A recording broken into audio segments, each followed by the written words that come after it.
Easter के इस विशेष कार्यक्रम में मैं आप सबका स्वागत और अभिनंदन करती हूँ। क्या यह संभव है कि कोई नाशवान मानव अविनाशी हो जाए या कोई मरणहार मानव अमर हो जाए? जी हाँ, यह जो असंभव बात थी वह प्रभु यीशु मसीह के पुनरुत्थान द्वारा उस हर एक विश्वासी के लिए संभव हुई जो विश्वास के साथ उसे स्वीकार करता है, जो उसमें होकर जीवन जीता है। प्रभु यीशु मसीह का पुनरुत्थान उसके अद्वितीय जीवित ईश्वर होने का अद्भुत ऐतिहासिक तथ्य एवं प्रमाण है, जिसके आधार पर ही इतिहासकारों ने काल का विभाजन ईसा पूर्व और ईसा पश्चात में किया है। उसके पुनरुत्थान के द्वारा पाप और उसकी मजदूरी मृत्यु के विष और डंक का समापन हुआ। उसके पुनरुत्थान के द्वारा मृत्यु अंत नहीं परंतु अनंत जीवन में प्रवेश करने का द्वार बने। उसके पुनरुत्थान के द्वारा मृत्यु विदाई का विलाप नहीं पर परमेश्वर के राज्य में प्रवेश के स्वागत का दीप और गीत बनी। यह पुनरुत्थान का जश्न संसार के हर एक देश में प्रत्येक रविवार को मनाया जाता है। हर एक मनुष्य को आज धन से अधिक आशा की आवश्यकता है, आरोपों से अधिक क्षमा की आवश्यकता है, तिरस्कार से अधिक स्वीकार किए जाने की आवश्यकता है, अनिश्चितता की नहीं परंतु अनंत के स्पष्ट चित्र की आवश्यकता है, मृत्यु के बाद संदेह के अंधकार की नहीं परंतु जीवित आशा के स्पष्ट उजियाले की आवश्यकता है।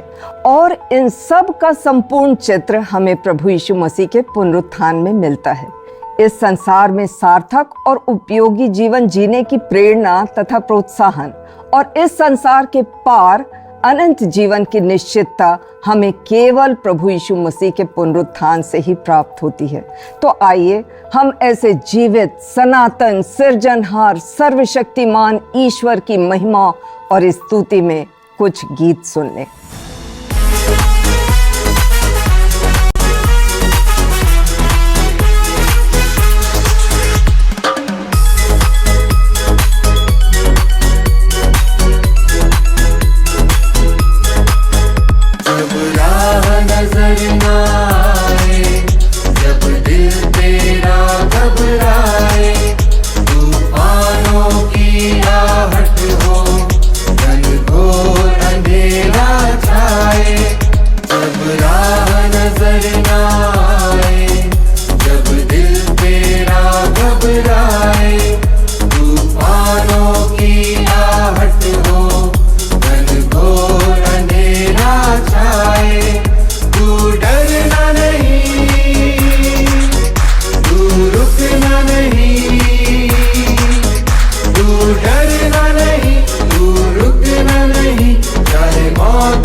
नजर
पर वो मिटाएगा तुझको गले लगाकर। उससे मिलेगी विजय, मंजिल भी तू पा जाए। उससे मिलेगी विजय, मंजिल भी तू पा जाए। जब राह नजर ना आए, जब दिल तेरा घबराए, तूफानों की आहट हो, घनघोर अंधेरा छाए, तू डरना नहीं, तू रुकना नहीं, तू डरना नहीं, तू रुकना नहीं। चाहे मौत भी सामने आए, चाहे मौत भी सामने आए, जब राह नजर ना आए, जब दिल तेरा घबराए, जब दिल तेरा घबराए, जब दिल तेरा घबराए।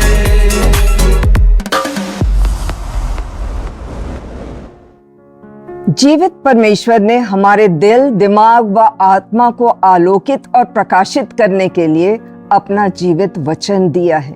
उसके जीवित वचन के द्वारा ही हम सब प्रकार की धर्मांधता, अंधविश्वास, परंपरावाद, कट्टरवाद और रूढ़िवाद से बच सकते हैं। उसके वचन के द्वारा से ही हम इस संसार में व्याप्त पाप, बुराई, अधर्म से स्वयं को बचाकर पवित्रता और धार्मिकता का जीवन जी सकते हैं।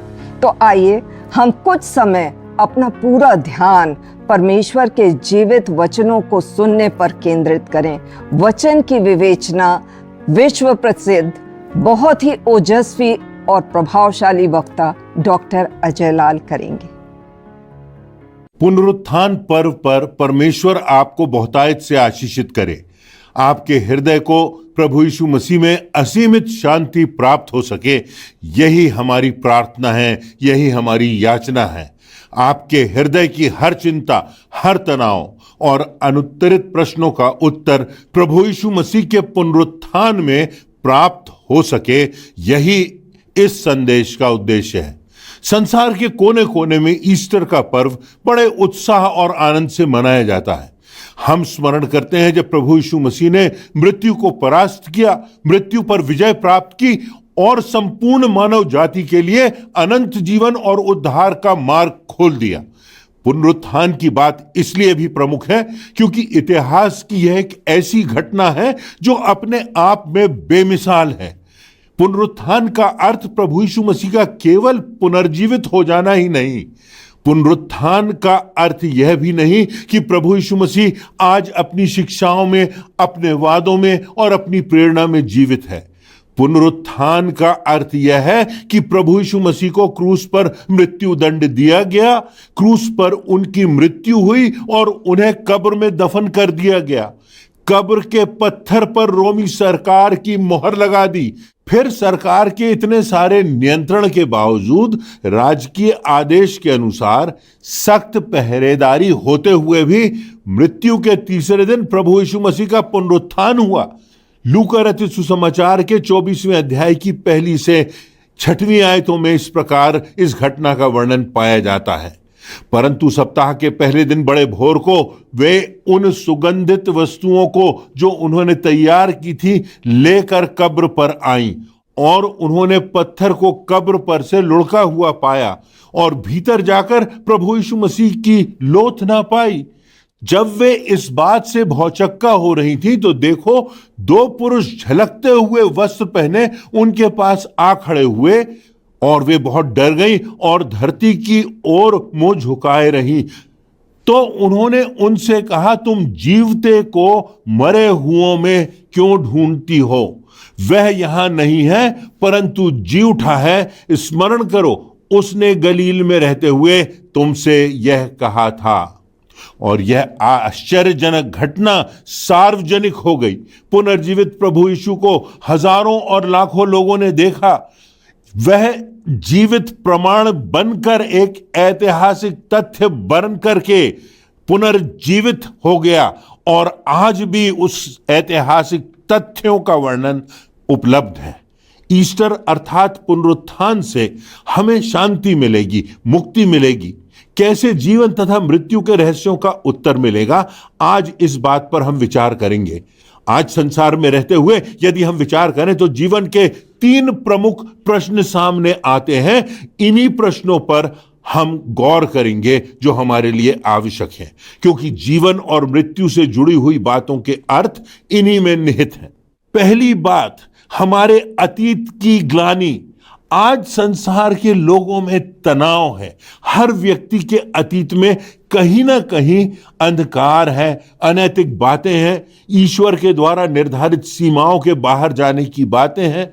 हम सब ने पाप किया है और उसका बोझ निरंतर हमारे मन में बना हुआ है, जो कहीं ना कहीं हमारे वर्तमान और भविष्य को प्रभावित करता रहता है, हमारी जिंदगी को कठिन बनाता है। कोई ऐसा नहीं जिसके अतीत में अंधकार ना हो, पाप ना हो, जिसने गलत ना किया हो। हम में से ऐसा कोई भी नहीं जो यह ना सोचता हो कि काश हमने ऐसा ना किया होता। परंतु बात यह है कि हम अपने धन, अपनी योग्यताओं, अपने ज्ञान और अपनी योजनाओं से इनका हल नहीं निकाल सकते। अपने अतीत में वापस जाना हम मनुष्यों के लिए संभव नहीं है। संसार का कोई भी चिकित्सक अतीत के अंधकार का इलाज करने में सक्षम नहीं है। किसी वैज्ञानिक के पास कोई ऐसा आविष्कार नहीं है जो अतीत के अंधकारमय पापों को मिटा दे। किसी राष्ट्राध्यक्ष के पास इतनी शक्ति नहीं जो अतीत को बदल दे। कितनी बार अतीत हमारे सामने जिंदा हो जाता है, कितनी बार अतीत के अनुभव के आधार पर हम अपने जीवन में आगे बढ़ते हैं। अतीत की चोटों के आधार पर हमारा व्यवहार हो जाता है, हमारे संबंध टूट जाते हैं और इस ग्लानि से हमारा मन खेदित हो जाता है। परंतु जो बात है वह यह है कि केवल प्रभु यीशु मसीह है जो हमारे अतीत में जा सकता है, जो हमारे अतीत को शुद्ध कर सकता है, जो हमारे अतीत को अपने अनुग्रह और अपनी धार्मिकता से ढांप सकता है। केवल प्रभु यीशु मसीह ही है जो हमें अतीत के अपराधों से, पापों की ग्लानि से मुक्त करा सकता है, हमारे अतीत के पापों को धो सकता है, संपूर्ण क्षमा प्रदान करता है। भजन संहिता के 103वें अध्याय की 12वीं आयत में यह स्पष्ट लिखा हुआ है कि उदयाचल से अस्ताचल जितनी दूर है उसने हमारे अपराधों को हमसे उतनी ही दूर कर दिया है।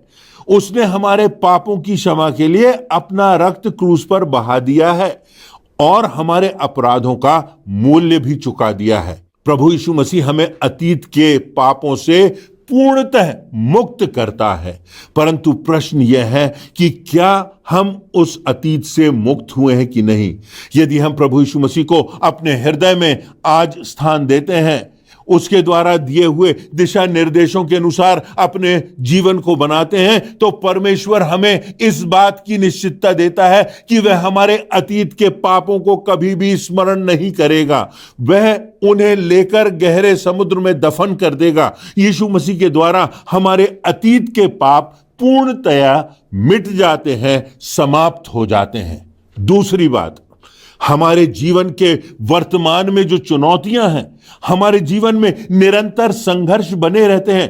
कई बार हम सोचते हैं हमें बहुतायत से धन और यश और सामर्थ्य प्राप्त हो जाए, नाम और पद मिल जाए तो हमारे संघर्ष भी समाप्त हो जाएंगे। पर सच तो यह है कि उम्र के साथ साथ ये चुनौतियां और संघर्ष बढ़ते जाते हैं। इन सब के कारण हम व्यथित होते हैं, परिवार में तनाव होता है, समस्याओं का समाधान नहीं मिलता। ऐसा इसलिए होता है क्योंकि हम मात्र अपनी सामर्थ्य, अपनी समझ, अपने प्रयासों के द्वारा इन पर विजयी होना चाहते हैं, लेकिन ऐसा संभव नहीं है। केवल हम अपनी सामर्थ्य से इनसे गुजरकर विजयी नहीं हो सकते। परंतु आनंद की बात यह है कि हमारे लिए परमेश्वर की सामर्थ्य आज भी उपलब्ध है। यशायाह की पुस्तक के 41वें अध्याय की 10वीं आयत में परमेश्वर की प्रतिज्ञा है, मत डर क्योंकि मैं तेरे संग हूं, इधर उधर मत ताक क्योंकि मैं तेरा परमेश्वर हूं, मैं तेरी सहायता करूंगा और अपने धर्ममय दाहिने हाथ से तुझे संभालूंगा। यह परमेश्वर की प्रतिज्ञा उनके लिए है जो उसके पीछे चलते हैं और उसकी आज्ञाओं को मानते हैं। परमेश्वर की प्रतिज्ञाएं हैं कि मैं तुम्हारा दृढ़गढ़ हूं, मैं तुम्हारा शरण स्थान हूं, मैं तुम्हारा बल हूं, मैं तुम्हारी चट्टान हूं, मैं तुम्हारी ढाल हूं, मैं तुम्हारे जीवन का उजाला हूं, मैं तुम्हारा अद्भुत युक्ति करने वाला पराक्रमी परमेश्वर हूं। पर हम तो परंपराओं से बंधे हैं, संसार की मान्यताओं से अंधभक्त बने हुए हैं, तथा कथित धार्मिक अगुओं के जाल में फंसे हुए हैं, दिमाग का उपयोग किए बिना निराधार परंपराओं में लिप्त है। जिंदगी की व्यथाओं से, मिथ्या से और शैतान के झूठ से हम अपनी समस्याओं का हल ढूंढने में लगे हुए हैं। प्रभु यीशु मसीह कहते हैं, अपनी सारी चिंताएं मुझ पर डाल दो क्योंकि मुझे तुम्हारा सोच है।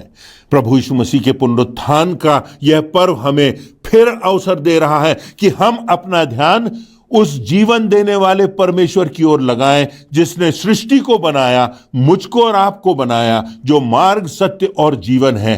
केवल परमेश्वर की सामर्थ के द्वारा, प्रभु यीशु मसीह के पुनरुत्थान की सामर्थ के द्वारा हमें वर्तमान की चुनौतियों का सामना करने की सामर्थ प्राप्त होती है और अद्भुत ढंग से हमारे जीवन में महान आश्चर्य कर्म परमेश्वर की ओर से होते हैं और वह हमारे साथ रहता है। तीसरी बात, हमारे भविष्य की निश्चितता।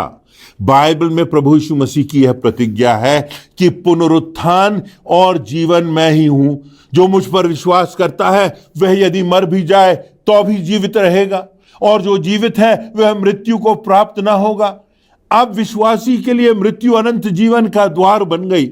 यीशु मसीह का अनुगमन करके हम मृत्यु के बाद अनंत जीवन को प्राप्त करेंगे, यह निश्चितता हमको प्राप्त हो गई।